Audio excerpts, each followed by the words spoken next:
It seems the more things change, the more they stay the same. Resident Evil 7 is a confident updating of the series' best elements. I say update, but it honestly may seem at first more like a reinvention than a natural evolution of what the series was meant to be in its inception. If you are a fan of pure survival horror, you may doubt a franchise that some have said has lost its way. Personally, I enjoyed every single release, Resident Evil 4 being my favorite. Hell, 4 is a classic and still one of the finest achievements in gaming to this day. It has stood the test of time unlike any other. That is a testament to just how incredible that game is. While 4 kept a lot of the hallmarks of the series intact, they felt more like an homage instead of being part of the game's DNA. Resident Evil 4 was in many ways a step forward for the genre, and for one of GameMark's landmark franchises. One that had been draining in popularity at that point for some time. Yet then came Resi 4, a game that at its very core is all action. Yet it kept that atmosphere, which gave it that great horror tone, and made it feel like it fit within the world and lore Resident Evil has spent over 2 decades creating. Resident Evil 7 Biohazard has done something rather inventive with its main concept, and going back to its very roots, it has brought the genre forward just as 4 did well over a decade ago. If you forget that the game is in first person, with some of the most jaw-dropping visuals this generation, you will come to see at its core, evil has come home. No doubt, that is where the Biohazard subtitle comes from. Too bad there's no haunted cats in the game, unlike my hotel room. The story may seem at first more like a mashup of the Texas Chainsaw Massacre and the 2013 remake of The Evil Dead than classic Resident Evil. As you start the game, you, Ethan, are searching for your long-lost wife, Mia, and this brings you to the ominous Baker family plantation. Being Asperger's as fuck does not help being a narrator. The atmosphere is pure Texas Chainsaw all the way through, though for the first 3 hours it does give a great Evil Dead vibe. Then suddenly, as you're exploring this dilapidated southern plantation, things begin to make sense.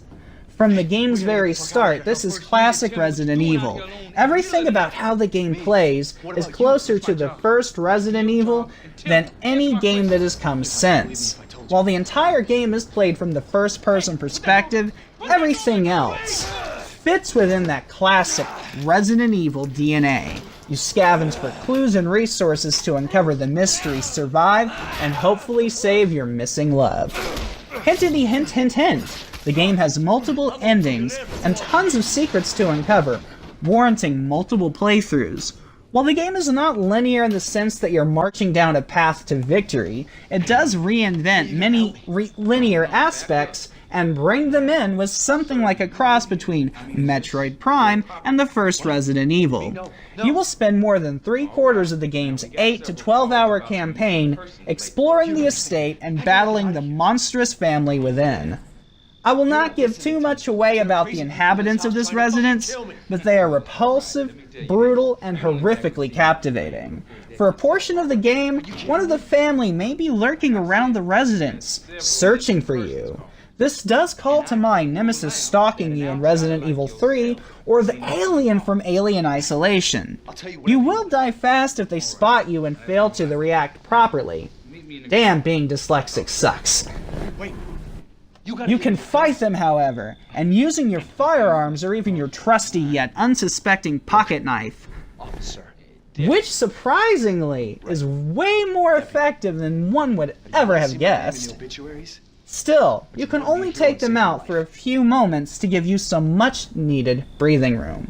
Your main goal is to find keys to progress further into the plantation and to face the disgusting BOWs within. The more you seek out the hidden notes and clues, the closer the game gets to bringing its seemingly unconnected story right into Resi's deep-seated albeit slightly confusing lore. I was trepidatious on how the game would play, especially given the new viewpoint. Yet it just makes sense. The more you play, the more it becomes clear this is how survival horror is meant to be. The immersion of always being the one in Ethan's shoes is frightening, and then immensely satisfying as you beat the odds again and again through sheer wit. Wow, I did it! Yeah! I nailed that one. Anyway, back to the review. You will have limited access to inventory space as the game starts, though you will find bigger bags which become not only a godsend, but an aw hell yes kind of moment. I really love that add to the immersion factor. The same really goes for any useful item or resource you'll find. While ammo and healing items are more than enough to survive on the normal setting, Madhouse mode makes you truly fight for your life and is not for the faint of heart. I could not play that mode with my anxiety issues, and if you have severe anxiety issues, I recommend playing on the easy difficulty setting. I also love that you have to seek out coins to open special bird cages that contain new upgrades or special weapons. Combat is deeply satisfying due to its solid, intuitive, and smooth controls, while their selection of firearms is very, very limited. They prove not only useful, but downright thrilling to use. The firearms are superbly detailed, and among some of the finest modeling work I have ever seen. Ugh, butchered that one. When you couple that with the tight controls and great sound design, even the weakest pistol is a blast to use. The knife is surprisingly satisfying to swing or stab a bitch in the face with. Beyond the nearly invincible family members stalking you, you will face some rather disgusting bioorganic weapons, aka BOWs. These will seem familiar to anyone with knowledge of Resi lore. They are also incredibly detailed and modeled with almost lifelike flesh and meat. The goo that expels when you score a headshot gives you that perfect money shot that is so sweet with its lifelike Damn it! Almost had that sexy sentence. With its lifelike splatter. The BOWs are great enemies and make combat challenging, intense, and provide just the right level of cannon fodder to give you some exciting moments of action. The game's pacing is much slower than any other first-person shooter, even ones with heavy shooting action involved. But you will explore, solve puzzles, and steadily uncover all the secrets the dense plantation has to offer. While you do have to search for clues to find out where to head next, it's never frustrating at any point.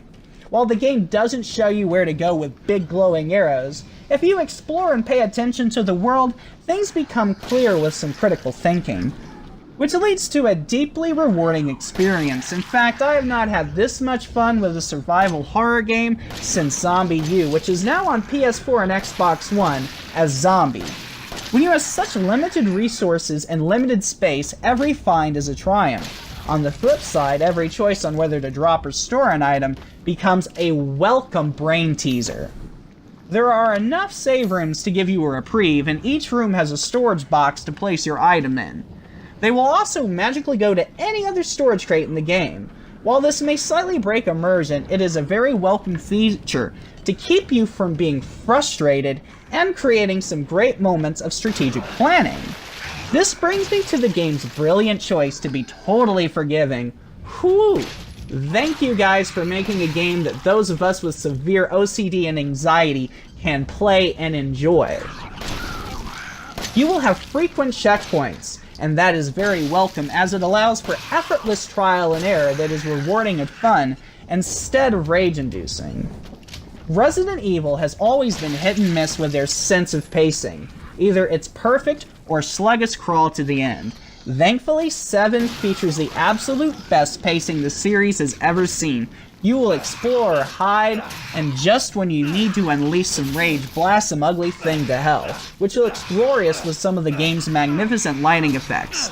Something I also adored is how the flashlight turns on when it is most needed, allowing some areas to be quite dark, leading to some ominous, tension-filled moments.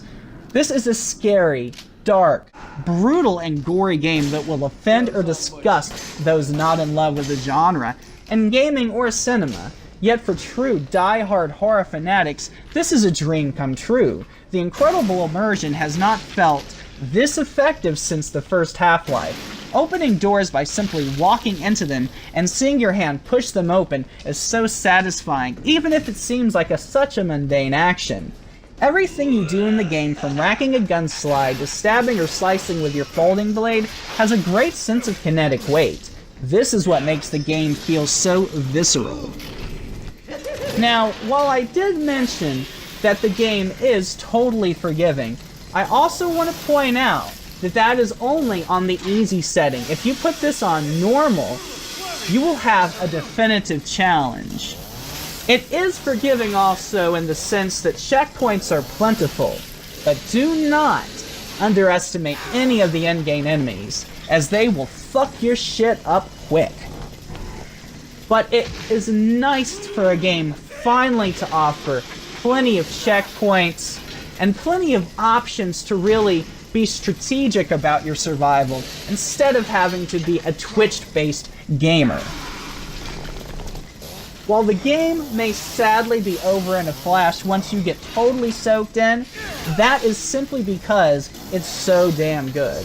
When the game is over, you're not going to be angry that it ended at the wrong moment, but due to it being over. Thankfully, there is so much to see and do, you'll be coming right back to the haunting Baker Estate. Thanks for watching my review of Resident Evil 7. Please stay tuned for more. Head over to megamediaoverload.blogspot.com for more content. And don't forget to check out my debut novella, Never Easy, now available on Amazon.com, ebook style. That'll be under my author's name, Russell Carey. So thanks once again for checking out a review of this epic survival horror masterpiece that has for sure set the standard for games to come.